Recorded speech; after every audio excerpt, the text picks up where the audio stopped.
반란군에게 왕관을 받은 왕자 왜 신하들에게 직결 처형당했나? 3일 천하에 피 묻은 왕관.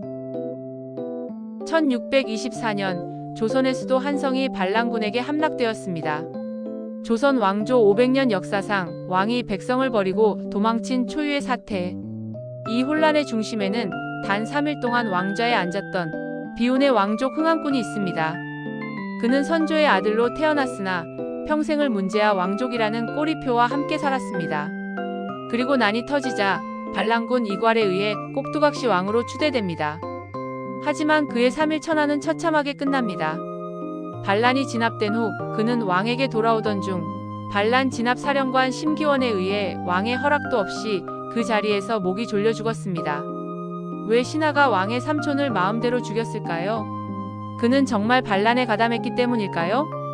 아니면 조선의 새로운 권력이 제거해야 할 정치적 위험물이었을까요? 오늘은 비운의 왕자 흥한군을 둘러싼 이괄의 난의 전말과 최후의 입막음 미스터리를 추적합니다. 선조의 문제아 아들 금수저 망나니. 흥한군은 14대 왕 선조의 10번째 아들 경창군 이주의 동복 동생입니다. 그의 이름은 이준. 태어나자마자 흥한군이라는 존칭을 받았습니다. 하지만 왕자의 삶은 평탄하지 않았습니다. 선조는 아들들이 많았지만 임진왜란 후유증과 질투심 때문에 아들들을 제대로 교육하지 않았고 왕자들은 대부분 방탕한 삶을 살았습니다. 흥한군 역시 형인 임해군 못지않은 문제아 왕족이었습니다. 실록에 따르면 흥한군은 성격이 포악했고 사냥을 좋아하며 민가에 들어가 재물을 약탈하고 백성을 폭행하는 일이 잦았습니다. 그의 폭정은 이미 백성들 사이에서 공공연한 비밀이었습니다. 조정에서도 그를 처벌하라는 상소가 끊이지 않았지만 왕실의 종친이라는 이유로 후지부지되었습니다. 이러한 그의 평판은 훗날 이괄의 난이 터졌을 때 치명적인 결과를 가져왔습니다. 왕 인조가 급히 피난을 떠나야 했을 때 왕실 종친 중 가장 먼저 버려지고 없어져도 아무도 슬퍼하지 않을 왕족으로 취급받았던 것입니다. 분노의 화약고 공신의 서러움. 흥한군이 역사의 전면에 나서게 된 배경, 이괄의 난을 이해해야 합니다. 1623년 광해군의 폭정에 반대하여 인조반정이 일어났습니다. 반정의 핵심 세력은 서인이었습니다. 이괄은 이 인조반정의 1등 공신 중 한 명이었습니다. 그는 광해군을 몰아내는 과정에서 가장 큰 무력을 제공했습니다. 하지만 반정이 성공한 후 공신 농공행상에서 이괄은 서인 정권에 의해 철저하게 무시당했습니다. 1등 공신 명단에는 김유, 이귀 등 주로 문신들이 올랐습니다. 반면 이괄은 2등 공신에 머물렀습니다. 그의 공로가 무시당한 것에 대해 이괄은 분노와 서러움을 느꼈습니다. 칼을 쓴 우리는 홀대하고 분만 놀린 자들이 1등을 차지하는가. 그의 분노는 병마절도사라는 명목으로 한양에서 멀리 떨어진 평안도 영변으로 보내지면서 폭발합니다. 이는 사실상 유배였습니다. 이괄은 자신을 역적으로 몰아 제거하려는 서인 세력의 음모를 감지했습니다. 그는 복수를 결심합니다. 이대로 죽느니 내가 왕이 되겠다. 조선 역사상 최악의 위기, 한양이 뚫리다. 1624년 1월 이괄은 1만 2천여 명의 군사를 이끌고 반란을 일으킵니다. 그의 군대는 정예병이었고 사기는 하늘을 찔렀습니다. 반면 조선 정부가 급히 조직한 광군은 무능했습니다. 황주 전투에서 이괄은 광군을 괴멸시키고 파죽지세로 한양으로 진격했습니다. 조정은 완전히 패닉에 빠졌습니다.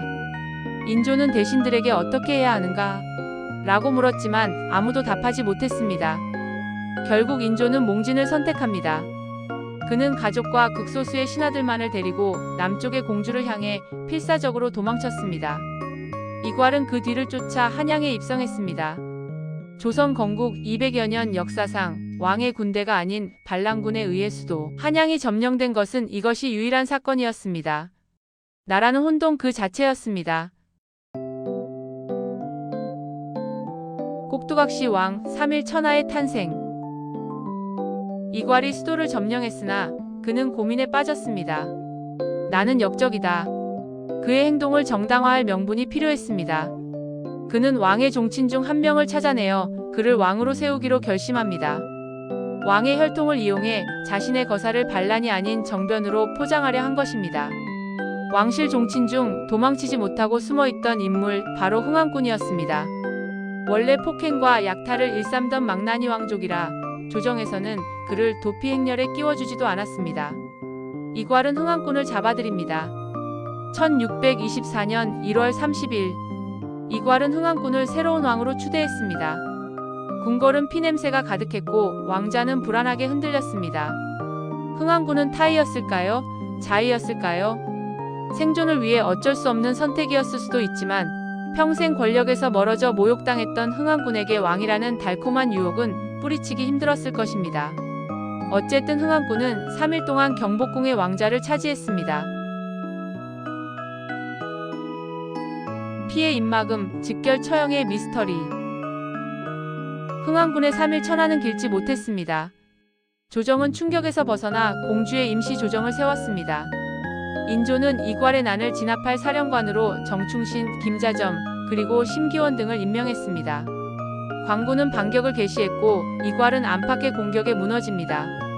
결국 이괄은 도주하던 중 자신의 부하에게 배신당해 목이 베었습니다. 이괄은 죽었지만 새로운 문제가 남았습니다. 바로 흥왕군이었습니다.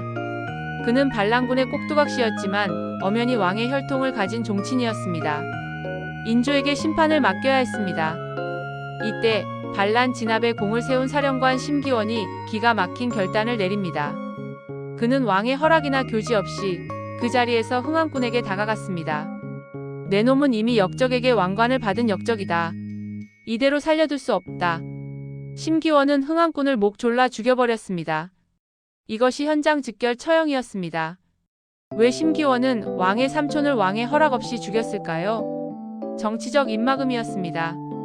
흥왕군이 살아 돌아오면 그는 반드시 역적에게 옹립되었던 왕이라는 꼬리표를 달게 됩니다.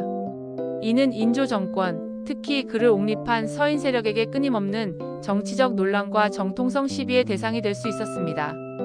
심기원은 이 정치적 변수를 제거하기 위해 자신의 목숨을 걸고 흥왕군을 처형한 것입니다. 시대가 버린 인질의 운명.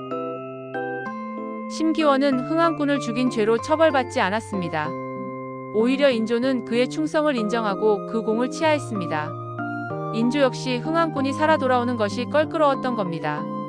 흥왕군의 삶은 비극 그 자체였습니다. 왕족으로 태어났으나 방탕하여 버림받았고 반란군에게 이용당했으며 자신을 구원할 수 있었던 왕에게는 정치적 짐이 되어 죽임을 당했습니다. 이괄의 난은 짧았습니다. 하지만 그 여파는 컸습니다. 조선 왕조의 취약성을 드러냈고 흥왕군의 비극적인 죽음은 권력 앞에서는 핏줄조차도 인질에 불과하다는 냉혹한 교훈을 남겼습니다. 흥왕군은 역사의 큰 흐름 속에서 모두에게 버림받은 외로운 인질이었습니다.